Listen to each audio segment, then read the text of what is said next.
जय श्री कृष्ण। ये देखिए आप, ये घाटियों का दृश्य, ये घाटियों का दृश्य देखिए, इतना मनोरम दृश्य है।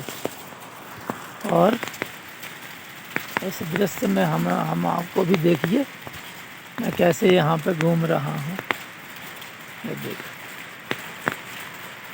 और देखो ये गिर रहे हैं ओले, पत्थर गिर रहा है, ये पत्थर गिर रहे हैं। ये देखो, ये देख लो, पत्थर बर्फ़ गिर रही है, जम के बर्फ़ गिर रही है। देखो ये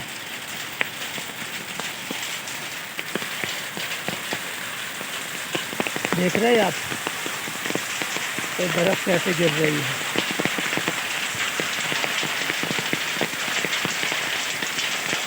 गिर रही कि नहीं, बर्फ़ गिर रही कि नहीं, देख लो बर्फ़ गिर रही है। तो ऐसे बर्फ़ गिरती है कश्मीर में, ऐसे में हम लोग ड्यूटी करते हैं। ये हालत है। तो अभी मैं यहाँ पे आ गया हूँ, बर्फ़ गिर रही है दबा के, पूरा बिल्कुल पहाड़ों पे कैसे हो रखा है। इस साइड में तो धुआं धुआं हो रखा है, पूरा धुआं धुआं हो रखा है। और इस प्रकृति का जो है ना आनंद लो। अभी शरीर में दम नहीं होगा, ब्रह्मचर्य से नहीं रहोगे आप गंदे काम करोगे, शरीर को नष्ट कर दोगे। अभी मैं 9 दिन व्रत रखा हुआ है, 9 डेज में व्रत की, अभी 3 दिन बाकी है, आज कल और परसों। खाने को यहाँ कुछ नहीं आता, कोई फ्रूट व्रूट नहीं आ रहा है, खाली थोड़ी सी दूध मिल जाता है, चाय मिल जाती है, और दुकान भी नहीं है यहाँ पास में। ये देखो पहाड़ियों में, ये देखो ये मनोरम दृश्य है। ये देखो, ये मनोरम दृश्य आपको देखने को मिलेगा। ये सारा देखो, इतना सारा गिरा है बर्फ़, और ये देखो कैसे हो रहा है, धुआं धुआं, पहाड़ी पूरा धुआं धुआं हो रहा है। तो इस तरीके से आपको कुदरत का आनंद लो। जो भी आपके जीवन में घटना घटती है उसका आनंद लो, और हरदम हैप्पी रहो। क्योंकि यदि आप हैप्पी नहीं रहोगे, आप दुखी रहोगे, परेशान रहोगे, कोई चिंता व्याधियां आपके दिमाग में घुसी रहेंगी। और सबसे बड़ी बात, आप आनंद में मगन रहो। आप जिंदा पैदा हुए हो, जब जन्म लिया माँ के गर्भ से, 9 महीना रहे, फिर गर्भ में से जन्म लिया, फिर धरती में आए, आपको गॉड गिफ्ट में बाप मिला, गॉड गिफ्ट में माँ मिली, और फिर आपको पानी मिला, हवा मिला, जल मिला, वायु सांस लेने को मिली, और ये सारी कुदरत मिली। हवा, पानी, जल, आकाश, वायु, पृथ्वी, ये सारी चीज़ें आपको कुदरती तौर पे मिली हैं। ये आपका इस पे अधिकार है। भगवान ने आपको आनंद लेने के लिए पैदा किया। आपके हाथ है, पैर है, नाक है, कान है। आप बिना हाथ के तो नहीं पैदा हुए, बिना पैर के पैदा तो नहीं हुए, बिना आँख के, बिना कान के, और ज्ञान भी आपको है।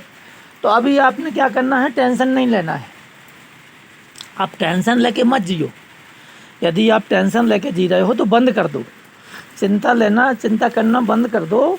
आपके लिए अच्छा रहेगा, आपको फ़ायदा होगा।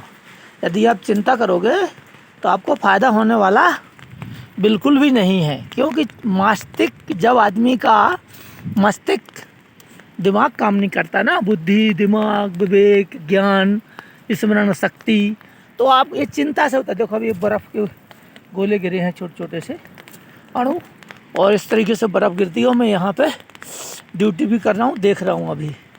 तो यहाँ पे चारों तरफ संतरी लगे हैं, उस तरफ भी संतरी है, और देखो बना हुआ है संतरी का, ये भी संतरी पोस्ट है, ये भी संतरी, और वो भी संतरी पोस्टें हैं ये सारी। तो इस तरीके से आप स्मरण शक्ति, बुद्धि, ज्ञान, विवेक, वैराग्य सब कुछ दिया है आपको, उसका प्रयोग करो आप। और टेंशन लेके क्यों जी रहे हो? मैं तो यही सोचता रहता हूँ, तुम्हें किस बात की चिंता है? ये कि मेरे पास मकान नहीं है, गाड़ी नहीं है, बंगला नहीं है, कोठी नहीं है, मंत्री नहीं हूँ, अफसर नहीं हूँ, धनवान नहीं हूँ, रूपवान नहीं हूँ, कोई ना कोई चीज़ आपको खल रही है। संतान नहीं है, या धन नहीं है, या गरीब हो, या धनी हो तो आप बीमार हो, कोई ना कोई चीज़ आपको खटकती रहती है। तो इसका सबसे बड़ा कारण, मूल कारण है आपका अज्ञानता। क्योंकि जब तक आप अज्ञान के वशीभूत रहोगे तब तक आप टेंशन में लिप्त रहोगे। अज्ञानता मूलतः कारण यही है, अज्ञान ही कारण है आदमी के दुख का, कष्ट का, मृत्यु का, बार बार जन्म लेने का, बार बार मरने का। इसका कारण क्या है? अज्ञानता।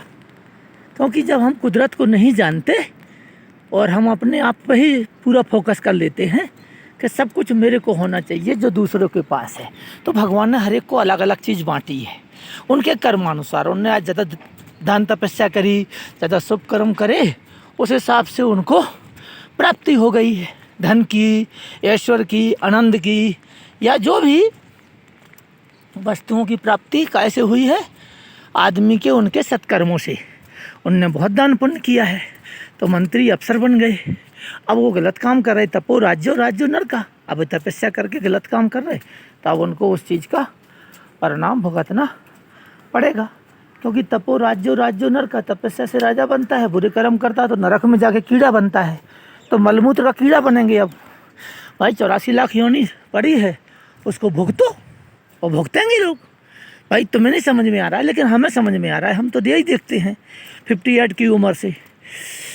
हम उस ज़माने के पैदावार हैं जब 10 पैसे चलते थे, 15 पैसे चलते थे, 2 पैसे चलते थे, 3 पैसे चलते थे, 25 पैसे का 1 किलो दूध आता था, 50 पैसे का 1 किलो गेहूँ बिकता था, ठीक है ना। 50 किलो भी नहीं मिलते थे, अलसी के मिलते थे, चना के 50, बाकी गेहूँ के तो 25-30 पैसे मिलते थे, और 10 पैसे का जुंडी, ज्वार, मक्का। तो उस ज़माने की हम पैदावार हैं। 10 रुपये किलो घी था हमारे ज़माने में, ठीक है। मैंने 58 की उम्र हो गई है। 10 रुपया केजी घी था, देसी घी, और लोग घी में मिलावट नहीं करते थे, और दूध देते थे 25 पैसा किलो, और बोलते थे पानी नहीं डालना, बिना पानी का देना। तो ये हालत थी उस ज़माने की, लोगों की जो सोच थी ऐसी थी। अब लोग जब किसी की शादी होती थी, बच्चों की या लड़की की, तो गांव के लोग इकट्ठे होकर उसकी शादी करवाते थे, बाद में खाना खाते थे। आज के ज़माने में पहले खाना खाते हैं, बाद में बाराती को मिले ना मिले। तो सोच चेंज हो गई, सोच में परेशानी आ गई। अभी आदमी की सोच है ना गंदी हो गई है, दूसरे के प्रति ईर्खा, द्वेष, घृणा। अब जिसके पास धन संपत्ति, मकान, ज़मीन है, चाहे उसने हत्या करके किया, चाहे मर्डर करके, चाहे बलात्कार करके, चाहे धोखाधड़ी से, चाहे मास्टरमाइंड बन के, चाहे प्रवचन करके, चाहे उसने मेहनत करके खूब, जैसे हम फौज में दौड़ के आए, एक्सरसाइज करके आए, बहुत मेहनत करी हमने होटलों में काम किया, हमने मजदूरी की, हमने ग्वालियर से लेके भोपाल तक कहाँ कहाँ नहीं हमने मजदूरी, लेबर, हर काम करी। लेकिन हमारा उद्देश्य क्या था? एम था हमारा फोर्स में जाना, फौज में जाना, और यही सपने आते थे मुझे जो आज मैं तुम्हें दिखा रहा हूँ। ये सारी धुआं, ये आकाश, ये वनस्पतियाँ, ये JNK, ये मकान, ये सारे सपने हमने देखे हैं, और यही सपने हमको आते थे क्योंकि हम एकाग्रचित्त थे। तभी मैं बोलता हूँ ध्यान किया करो।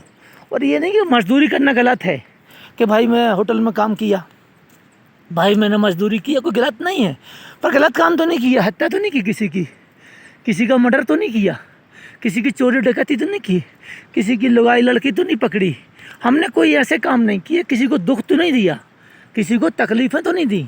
तो इस तरीके से हमने अपना जीवन बेहतरीन तरीके से जिया है। किस तरीके से? बहुत बेहतरीन तरीके से मैंने अपनी लाइफ को एंजॉय किया है, मतलब तकलीफ़ों से को ना करके दिमाग में। उस समय हम बहुत खूबसूरत थे, बहुत ही खूबसूरत थे, आप सोच भी नहीं सकते। हमने कई बार वीडियो डाले हों, फ़ोटो डाली हैं, हम ऐसे थे। तो वो कारण क्या था कि विल पावर था, आत्मबल था, और आत्मबल, विल पावर के अलावा मन में एक लहर सी थी कि हम किसी जॉब में जाएंगे। शास्त्री किया, पढ़ाई करके, बनारस से शास्त्री करके, पढ़ाई करके, सारी विद्याओं का ज्ञान करके, फिर हमारे मन में फौज का ही था कि फ़ौज में जाना है। भागवत कथा प्रवचन भी कई जगह किए, बट हमारा मन नहीं लगा ज़्यादातर। हम फौज में ही जाने को उत्सुक थे। पिताजी कृषक थे, और उस ज़माने में ज़मीन थी हमारे पास 152 एकड़, पन्ना डिस्ट्रिक्ट में, ज़िला पन्ना। उसमें पिताजी लोग 6 भाई 8 बहनें थे, तो सब कम कम करके वो 3000 का एकड़ बिकती थी। 3000 का एकड़ है ना, 2.5 बीघा। उस समय 2.5 बीघा भी कोई 3000 देता नहीं था, 2500-2600 में बिक जाती थी। तो ऐसे बेचते रहते थे। फिर बाद में जब हम जॉब में चले गए, सबका बंटवारा हुआ, तो बंटवारे में कम ज़मीन मिली, थोड़ी थोड़ी मिली, लेकिन वहाँ JK सीमेंट कंपनी आने से हम लोगों के जो है गरीबी दूर हो गई। और हम फौज में आने के बाद भाई को भी फौज में किया, बहनों की शादियाँ की, जग भागवतें की, तीर्थ यात्राएं की, अच्छे अच्छे काम करे। मतलब माता पिता के जो मन में इच्छाएं थी, पक्का मकान बनाना, वो सारी चीज़ें करी। उसके बाद हम दिल्ली एयरपोर्ट पे आ गए, ट्रांसफ़र होके एयर विंग में हवाई जहाज़ में थे 10 साल। उसके बाद वहाँ से आ गए हम जम्मू कश्मीर में फिर पंजाब आ गए। इस तरीके से जहाँ जहाँ जाते रहे वहीं मकान ज़मीन खरीदते गए सस्ते में। उस समय 10-15 हज़ार 20 हज़ार का मरला था पंजाब में, अभी 10 लाख का मरला है। तो ऐसे करके हम बंगाल से लेके हर जगह भटकते रहे और ऐसे ही ड्यूटी करते रहे। हमने कभी मतलब रेस्ट नहीं लिया, हम ड्यूटी करते रहे। जीडी जनरल राइफल लेके बॉर्डरों पे जाना, भागना, दौड़ना, ड्यूटी करना। और फिर हम हवलदार तक बन पाए, क्योंकि हम विरोधी थे, अफसरों के विरोधी थे, अत्याचार, अनाचार, व्यभिचार के विरोधी थे, लूटपाट के विरोधी थे। और अफसर इस बात को आज भी सहन नहीं करते और पहले भी सहन नहीं करते थे। पहले भी चोरी डकैती बदमाशियाँ थी, अफसर लोग लूटपाट करते थे, आज भी करते हैं। पर सारे अफसर ख़राब नहीं हैं, बीएसएफ में, ना आर्मी में, ना पुलिस में, ना कहीं। कुछ अफसर अच्छे हैं, लेकिन उनको अच्छा करने का कोई भी मतलब नहीं निकलता, अच्छा करने नहीं देते उनको लोग। चाहे थानेदार हो, चाहे एसपी हो, चाहे कलेक्टर हो, चाहे मजिस्ट्रेट हो, चाहे सुप्रीम कोर्ट का जज हो, वो भी आज दबा हुआ है, गुलाम है। और मंत्री भी सारे ख़राब नहीं है, मंत्री को गाइडलाइन ख़राब दी गई है। मंत्री के जो गाइडलाइन वाले हैं, IAS IPS अफसर या जो भी हैं, वो लोग गंदे हैं। उद्योगपति लोग जो भी उनको गाइडलाइन दे रहे हैं। इस नासवान संसार को, जो नष्ट होने वाला संसार है, देखो जो चीज़, ये घास है ना, आज ये कल सूख जाएगी। ये जो पेड़ है ये कल गिर जाएगा, देखो ये सूख ही गया। तो कोई पेड़ हरा है, कोई सूखा भी, देखो ये है। तो इस तरीके से मनुष्य की मृत्यु भी होती है, शरीर का विनाश हो जाता है। आत्मा, जो मैं बोलता पुरुष हूँ, जो मैं आपको बार बार ज्ञान देता हूँ कभी कभी बीच बीच में, ये जो बोलता पुरुष है, जो बोल रहा हूँ मैं, ये अजर अमर अविनाशी है, इसका कोई विनाश नहीं होता। इसको बोलते हैं आत्मा, जीव हिंसा। और शरीर का विनाश इसलिए होता है कि आप अपने कुकर्म करते हो। आप अच्छे से शरीर को ठीक से ट्रीटमेंट करो, शरीर को ठीक से चलाओ, आप सही खाना, सही पीना और शाकाहारी भोजन या जो भी अच्छी चीज़ें जो आपके दिमाग में है, या आप देखते हो बड़े बड़े गुणवान लोग जो टीवी यूट्यूब में डालते हैं अपने चैनल के, ये खाओ, ये खाने से आयु बढ़ेगी, ये खाने से ये होगा, तो आप आयु को बढ़ा भी सकते हो। आप 100 साल से 120 तक रह सकते हो। ऐसा नहीं कहता कि मेरे को देखो, अरे मैं तो काफ़ी दुखी भी हूँ, ऐसा नहीं है, मैं अपना दुख प्रकट नहीं करता, क्योंकि मेरे से बहुत बहुत लोग दुखी हैं। मेरे से बहुत बहुत लोग दुखी हैं, जो बेचारे सड़कों पर मजदूरी कर रहे हैं, कोई लेबर का काम कर रहा है, कोई सड़क पर पड़ा हुआ है, किसी का मकान नहीं बना, किसी के बच्चे की शादी नहीं हुई, कोई बीमार है। तो मैं उन लोगों से थोड़ा ठीक हूँ, क्योंकि मैंने अपने आप को ठीक करना मैं जानता हूँ। मृत्यु को भी मैं जानता हूँ कब आएगी, मृत्यु कब आएगी, इसका भी मुझे प्रमाण है। मैं सब ज्योतिष देखता रहता हूँ, जो यूट्यूब में आता है, यूट्यूब में जो भी ज्योतिष का नॉलेज आता है। और जब मैं अपना ज्योतिष शुरू करूँगा तब आप दंग रह जाओगे। मैं अभी करना नहीं चाहता, क्योंकि अभी मैं जॉब में हूँ, अभी मैं नौकरी कर ही रहा हूँ।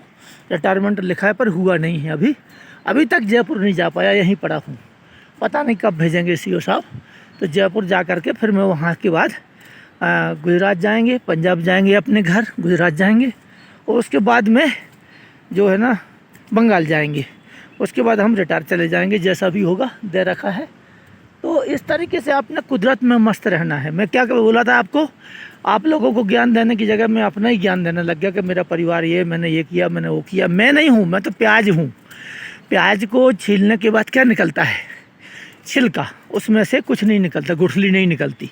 ऐसे शरीर को मैंने बोला कि मैंने ये किया, मैंने मकान बनाया, मैं मजदूरी किया, मैं लेबर किया, मैं वो किया, मैं वो किया, मैं ऐसे बोला ना आपको, वो गलत है। मैं तो है ही नहीं, क्योंकि जैसे प्याज छीलने के बाद उसमें गुठली नहीं निकलती, इसलिए मैं है ही नहीं। हड्डी, मांस, मज्जा, रक्त, पेशाब, मलमूत्र का घन शरीर है। इसमें एक आत्मा है जो मैं चलता फिरता हूँ। ये शरीर एक यंत्र पे चल रहा है। मेरा शरीर, मेरा जो जिस शरीर को जो मैं धारण किए है आत्मा, ये शरीर को आवरण करके चमड़ा की तरह जैसे कोई कपड़ा पहन लेता है, कोई शेर बन जाता है, कोई टाइगर चीता बन जाता है, कोई कुत्ता बन जाता है, गधा बन जाता है। ये क्या है, एक प्रकार का आवरण है, एक मांस का पिंड, जिसको मैं, जिस पिंड को लेकर के मैं इस संसार में प्रकट हुआ हूँ। और इस आत्मा से मुझे ज्ञान है कि मैं इस शरीर से श्री कृष्ण निर्मोही के नाम से मेरा शरीर से मैं चल फिर रहा हूँ, फौजी हूँ, या आपको थोड़ा सा ज्ञान दे रहा हूँ। हालांकि आप लोग नहीं सुन रहे मेरा ज्ञान, मुझे पता है कि आप नहीं सुन रहे, पर मेरा काम है आपको सुनाना। तो जितना भी ये घर मकान है ये सब नष्ट होने वाले हैं। ये पेड़ पौधे से जितने भी हैं सब ये हरे हैं, ये सब सूखने वाले हैं। जैसे वो पेड़ सूख गए, अभी मैं दिखाता हूँ वो पेड़ भी, देखो ये पेड़ सब हरे हैं ना, आपको दिख रहा है ना, हरे हरे हैं ना। और अगला वाला इसके बगल वाला ही पेड़ सूखा है, देख लो ये हरा है और इसके बगल वाला ही सूख गया है। तो इस प्रकार से आदमी की मृत्यु होती है, शरीर का आना जाना बना रहता है। देखो ये पेड़ बिल्कुल फर्स्ट क्लास से हरा है, आप देख रहे होंगे हरा है, देखो दिख रहा है हरा ग्रीन। और देखो ये पेड़ सूख गया है, इसके बगल वाला ही सूख गया, ये सूखे दिख रहे हैं आपको पेड़ ये, और ये हरे पेड़ दिख रहे हैं। तो इस प्रकार से जो हमारा बॉडी है ये पहले बालापन, फिर जवानी, पे बुढ़ापा, ठीक है ना। जैसे वो संस्कृत में दूसरे अध्याय में वंशारण जीर्णाण यथा विहायो नवानि गृहाति नरोष्पराणि तथा शरीरान विहाय जीर्ण नयानि सयाति नवान देही।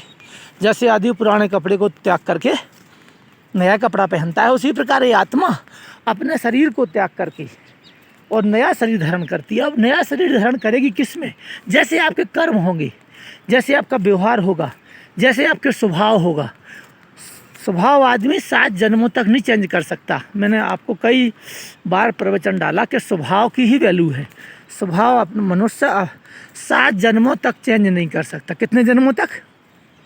अभी आपको महसूस हो रहा होगा कि मैं क्या कह रहा हूँ। 7 जन्मों तक, यानी अपना स्वभाव, क्रूअल स्वभाव, दुष्ट स्वभाव, ईर्खालु स्वभाव, घृणा करने वाला स्वभाव, जलन करने वाला स्वभाव, प्यार करने वाला स्वभाव, मनमोहक स्वभाव, सबको साथ में लेके चलने वाला स्वभाव, सेल्फ स्वार्थी स्वभाव है, दयालु स्वभाव।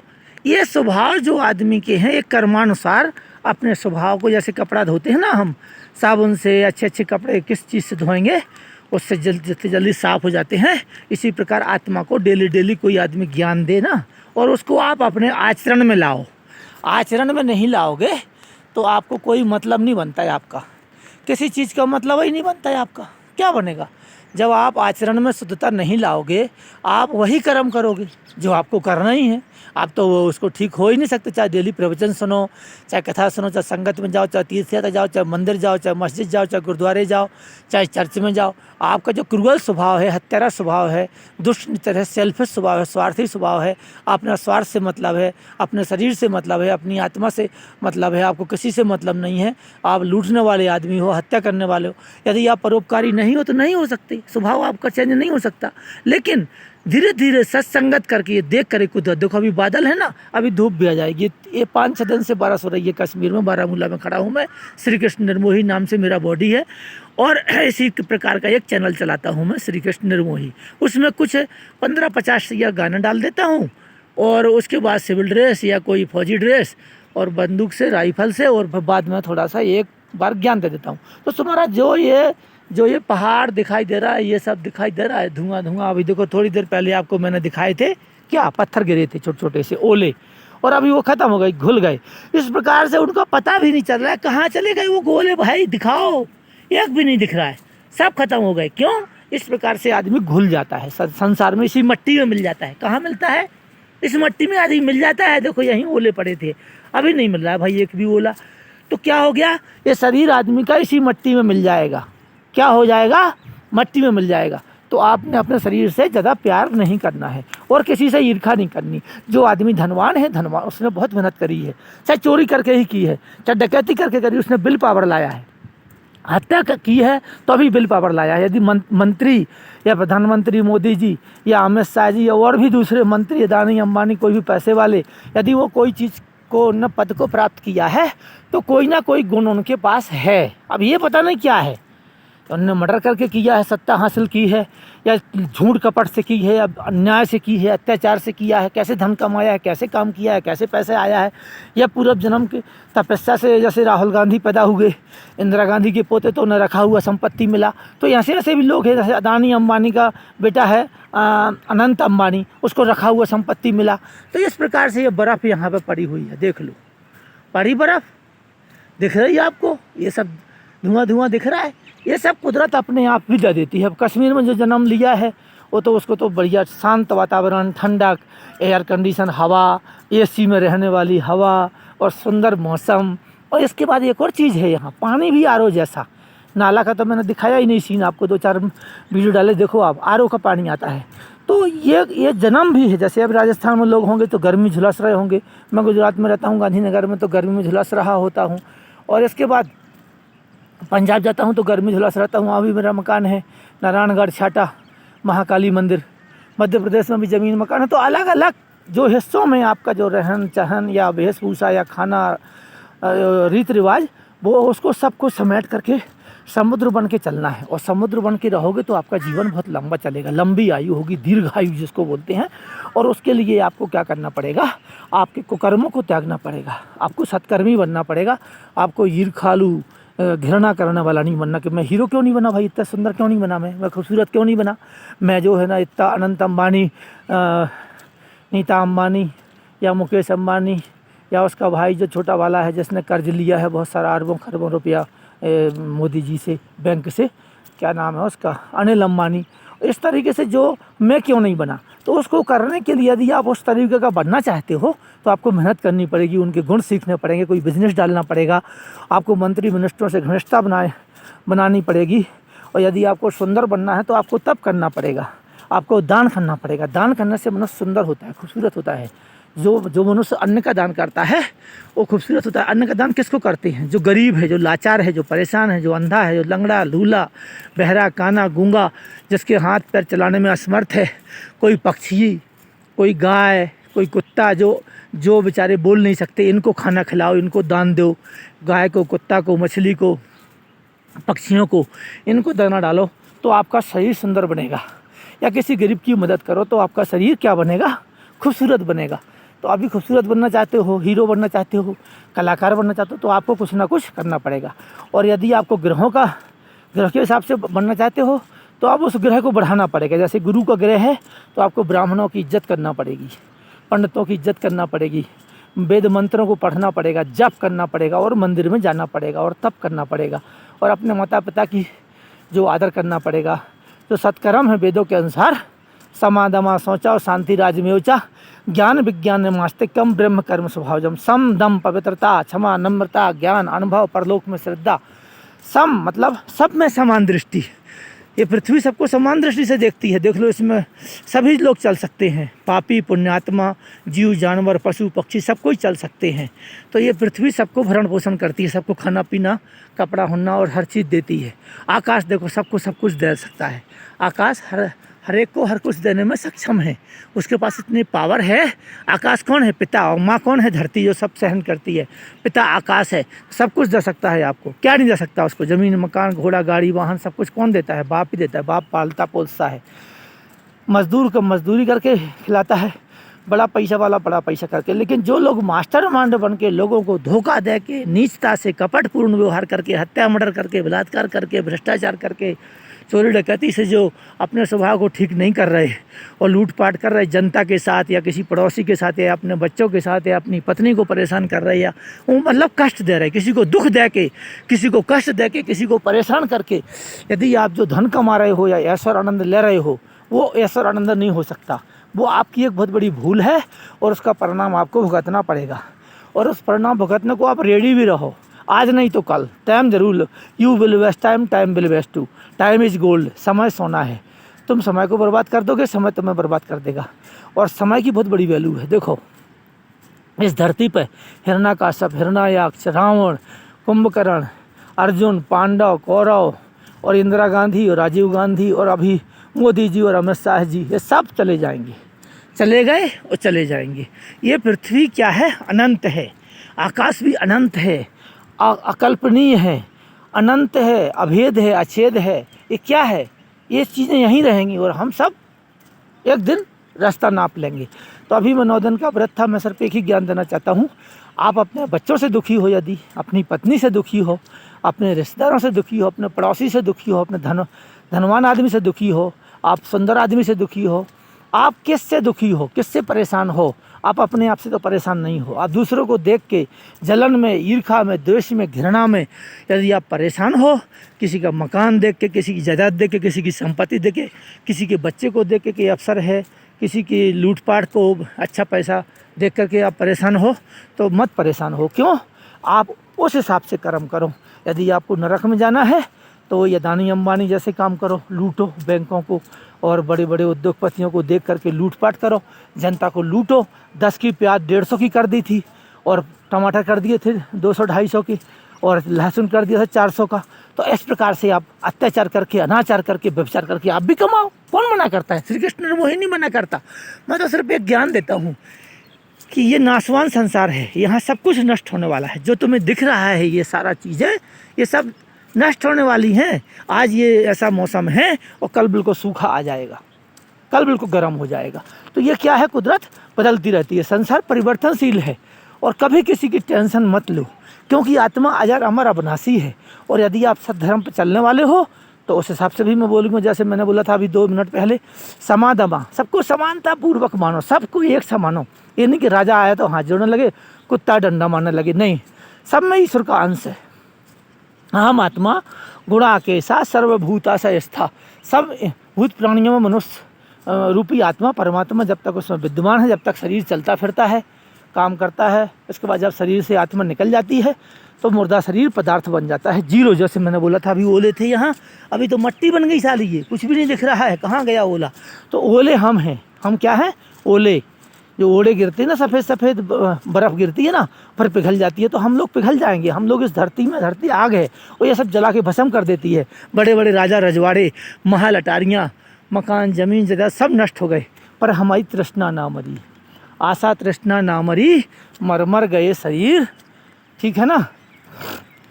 तो इस प्रकार से समा दमा, इंद्रियों का दमन करो। इंद्रिय तो बहुत कुछ चाहती है, काम करो तो बोलो अहंकार। ठीक है ना? सतोगुण रजोगुण तमोगुण आपस में लड़ते रहते हैं। तमोगुण बोलता मैं लूटपाट करूंगा, खाऊंगा मीट मांस दारू शराब, और सतोगुण कहता मैं तपस्या करूंगा, राजा बनूंगा। इस तरह रजोगुण, तो ये तीनों गुण आपस में लड़ते रहते हैं। तो इनको ध्यान में रखो और हरदम प्रसन्न रहो। और यदि तुम्हें माँ बाप, भाई बहन, स्त्री पुत्र, परिवार, समाज कोई कष्ट दे रहा है, तुम्हारा दुश्मन, तो उसको निगलेक्ट करो, छोड़ दो उसको। परिवार को भी छोड़ दो, उस पर थोड़ा ज़्यादा ध्यान मत दो। उनके साथ तुम नहीं रह सकते, तुम्हारी ये मोह है, मोह को त्याग दो। उनके साथ न मत रहो जब वो परेशान कर रहे। जैसे मैं हूँ, मैं जब जो चीज़ मेरी बात नहीं मानता, मेरे अनुकूल नहीं चलता, मैं सतमार्ग पर चलता हूँ। यदि कोई दुष्कर्म चलता तो मैं उसको त्याग देता हूँ। भैया उसकी बात ही नहीं सुनना, जो करना है कर, तू आराम से रह भैया, हम अपने हिसाब से रहेंगे। तो आप अपने स्वभाव के अनुसार सतोगुण में जाओ, तब आपको मोक्ष मिलेगा। बार बार जन्मना, बार बार मरना आपका ख़त्म हो जाएगा। और ऐसे ही नौकरी करते रहो, जॉब करते रहो, मजदूरी करते रहो, लेबर काम करते रहो, धन कमाते रहो, पर सतमार्ग से, अन्याय से नहीं, अधर्म से नहीं।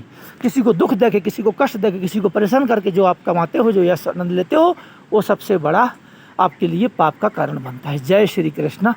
अभी मैं थोड़ा सा घूम लिया हूँ, अभी आता हूँ। मेरे पास चार्ज है CHM का, और अभी खाना वाना भी बनवाना है। अभी अपने रूम में आता हूँ।